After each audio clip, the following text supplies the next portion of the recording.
the tax cuts that the president gave that amount to $87 billion in breaks for people in the top bracket, if you look at the tables, you know, the middle class got a small amount of money. People know it's not worth much, but they're not about to turn it down. We could, you know, and the problem is any meaningful tax reform is very difficult now because we're looking at a budget deficit of over $500 billion. This is mind-boggling. You know, when President Clinton left office, he had about a $226 billion surplus. We went from a $226 billion surplus to more than I think it's a $521 billion deficit in a period of a few years. How did that happen? The tax cuts that went to the wealthiest Americans, $200 billion for the war in Iraq and counting, the Pentagon budget expanding rapidly. I mean, the treasure of this nation is being wasted, and the wealth is accelerating to the top.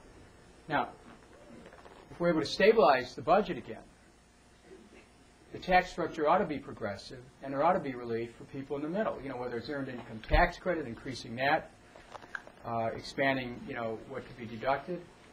But you talked about a strategy. You're right, and I'll tell you what I think the strategy is.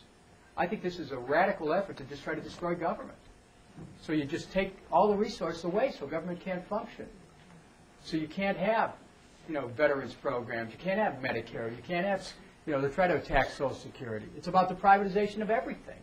Everything. It's like everything's for sale and everything's privatized. This administration wants to privatize Medicare. They want to privatize Social Security. They want to privatize the post office. They want to privatize Defense Finance Administration.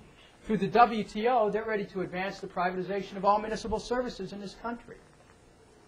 You know, there has to be a public sphere. There has to be something that you know as the commonwealth. And yet we're losing that. We're losing it. What is, you know, this idea of government of the people implies that there's some commonality of services that we have. They want to privatize education. You know, we're really, and how can they do this? Simple.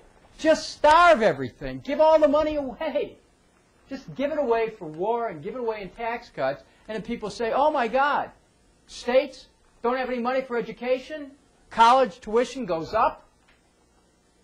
States don't have any money for education. School districts get consolidated. States don't have any money for education. They go to taxpayers for levies. This is happening all over America because of this I think, a very radical view of trying to demolish government, period. You know, so that everything's run by private sector and everything's for profit.